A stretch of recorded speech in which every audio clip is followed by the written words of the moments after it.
I am here, standing here on the northern flank, on the eastern flank, talking about what we have in terms of the eastern flank and our NATO allies, and what is at stake at this very moment. I'd like to ask you about some reporting that my colleague here in Poland noticed. He recently spoke with the mayor of the largest border town, who told him that the refugee system is essentially not set up for this, that it will collapse. It's an improvised system that can work for maybe 2 weeks, but not indefinitely. And I'm wondering what the United States is going to do more specifically to set up a permanent infrastructure.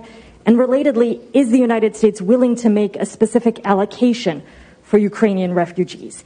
And for President Duda, I wanted to know if you think, and if you asked the United States to specifically accept more refugees. Okay. A friend in need is a friend indeed. Okay, I can first. Okay, so this time.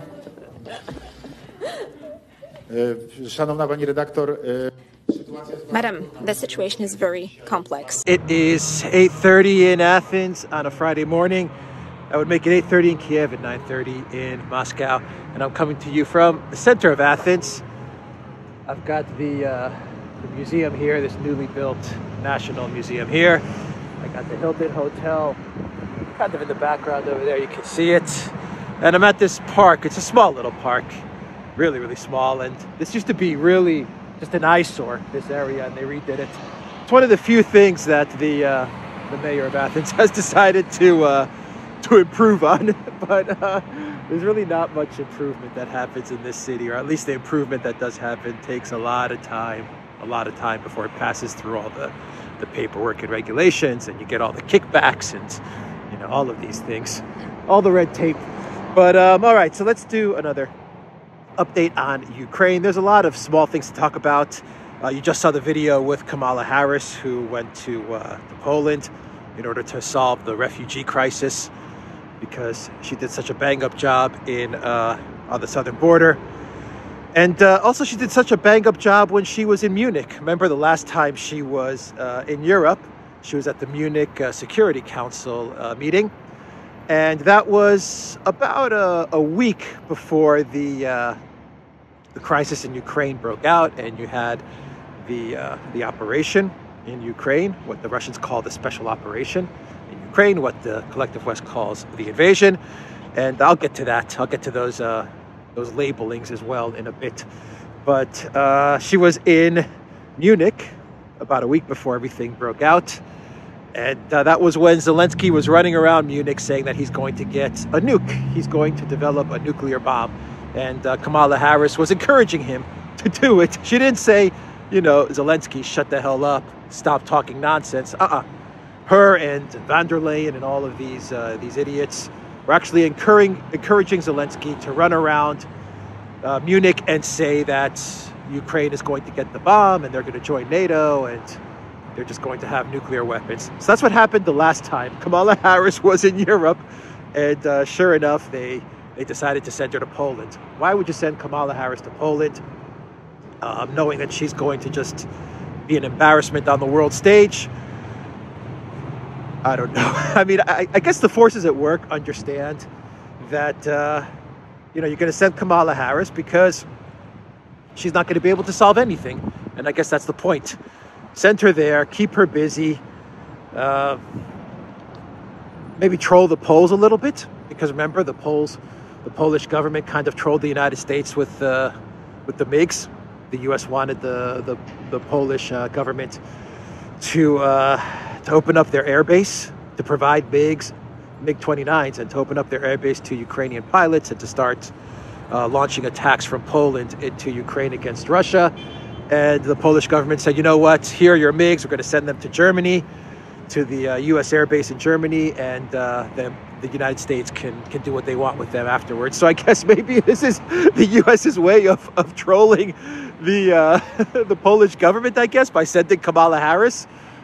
It is a nice way to troll a country by sending cackling Kamala, and boy did she cackle.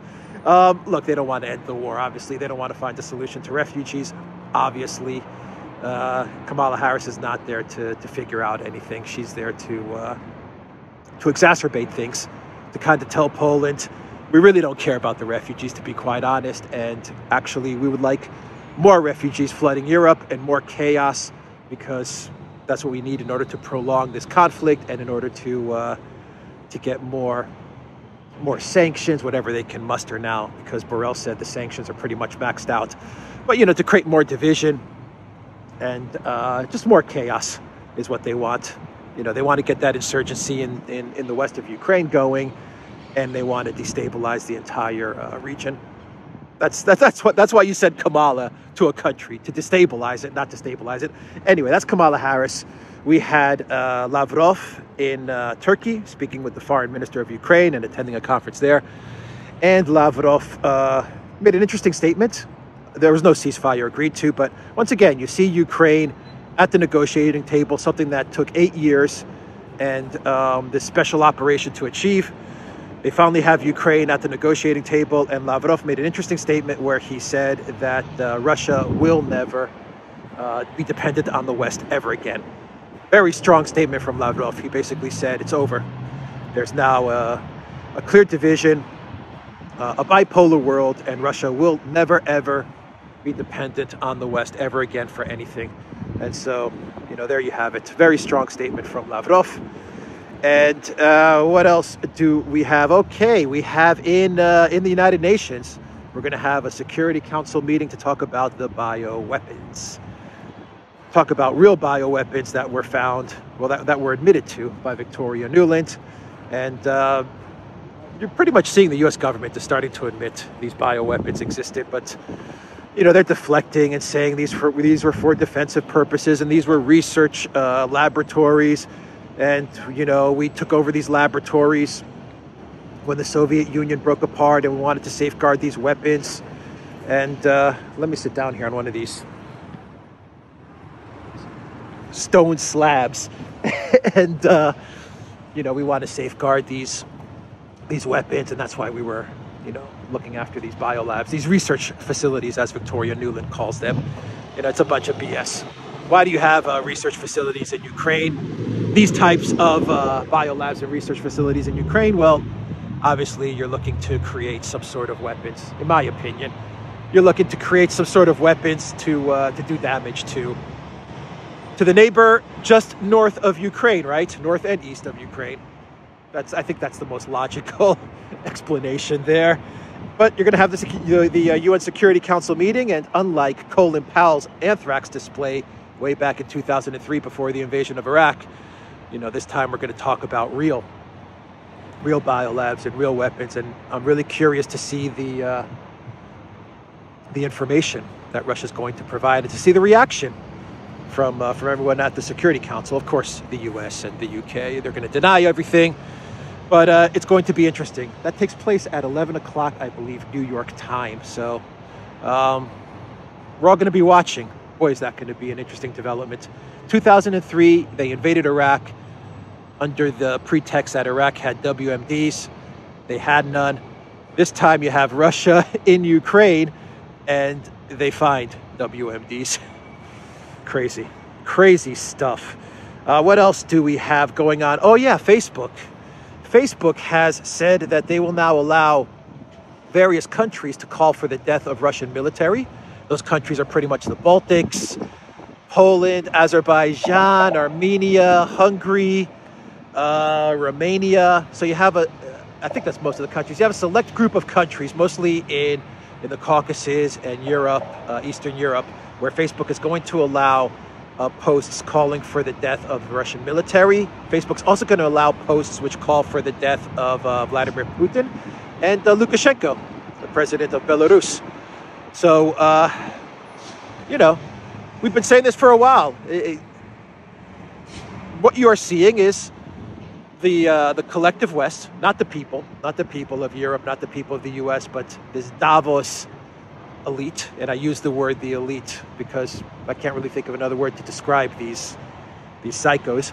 But the Davos crowd, you're seeing the absolute hatred that they have for Russia. Not only Putin and Lukashenko, but for Russians in general. It's bigotry. There's no other word to describe it. It's hate and bigotry. And by the way, when they mean Russian, they also mean the Russians in Ukraine.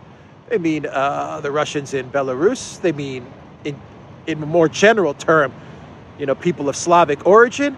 And even more specific term, in an even more specific context, I think the hatred carries over to, say, Slavic Orthodox, and broadly speaking, most likely Orthodox as well. So, I mean, you're starting to see the real hatred come out. And you're seeing it now on Facebook. You also have YouTube, which banned, well, not banned, they demonetized all Russian content, all Russian language content, and all content coming out of Russia. So any YouTubers that are speaking Russian, that are broadcasting out of Russian, any YouTube Russian channels are now completely demonetized. That includes like makeup channels and travel channels and cooking channels, whatever. Just channels that are not even political in one sense of the word. Not at all political, just regular content creators that are just having fun and making a living, maybe a side hustle. Well, they are all now demonetized according to YouTube. Once again, the targeting of a culture, of a nation, of a culture, an ethnicity, a language, a religion, all of it. The targeting of the Russian world, Ruski mir. And, how else do you define this other than bigotry and racism? There is no other way to define it. And, it's interesting because Ukraine for 8 years banned the Russian language. They banned Russian media. Russians were thought of as a lower class, as citizens who didn't have any rights because they were Russian speaking or they were of a Russian ethnicity or origin. And now you're seeing what happened in Ukraine for 8 years just kind of spread out throughout the West.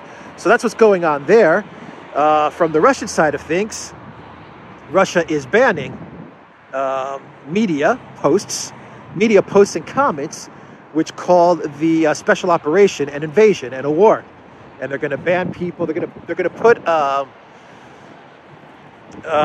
in place a 15-year prison sentence to any media outlet or any posts that call the special operation an invasion or war. And a lot of people think that this is directed at, just everyday social media, people that are posting, just everyday people, right?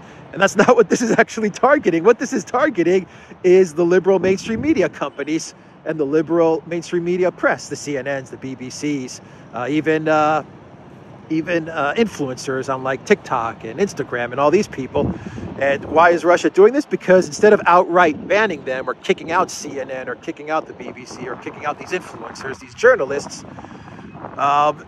they found a way to say, you know what? You can continue to broadcast from here, CNN journalists, no problem. But if you say the word invasion or war, then you're going to go to prison for 15 years. And CNN and BBC and all these mainstream media outlets have actually said that they're going to now think about pulling out of the country, think about pulling out all of their journalists from the country because they simply won't be able to report on what is happening. So, I mean, it's terrible that you have to do these things. I hate the censorship and the banning of certain words. I don't care if it's invasion or special operation, but the purpose of what they did is in a way to say, you know what, we're not kicking out the media like the West has done, hacking RT and Sputnik and banning RT and banning YouTubers who speak Russian and all of these things. What the Kremlin is saying, no, they can stay in Russia. They can report on what's going on, but don't say the word war or invasion. In much the same way that we couldn't say the unspecified virus from an unspecified origin that we like to call the coof, or the way we can't say a lot of words on social media. So, it's kind of interesting that Russia is kind of taking one out of the playbook from big tech in the West. Let's never forget that it was big tech that banned a sitting president of the United States, and they're having a hissy fit over what Russia is doing by saying, I can't believe that the Kremlin is banning the word war and invasion, as if they haven't seen what they've been doing for the past 5-6 years, including banning a sitting president of the United States, forcing us when we do shows to say the word "koof" instead of, you know, the real word, or banning doctors or deplatforming people. Anyway, all of this, they've forgotten about all of this. Now it's Putin's fault. So you have that bit of news as well. There's been a ceasefire today, from what I understand, a ceasefire around certain cities to allow for humanitarian corridors. Let me go this way, actually. And this includes Kiev. And so from 10 o'clock in the morning, they're going to start opening up the way for human corridors. You know, we've said this on many programs. It's going to be a stop-and-go thing, on-again, off-again thing, where you will see human corridors, negotiations, pauses in the military activity. And some of it will be successful, some of it won't. This is how it's going to be for the next week or two. It's going to be start and stop kind of operations, because it looks like the Russians are just not in a rush. They're not in a rush to take over the cities. They're not in a rush to enter the cities.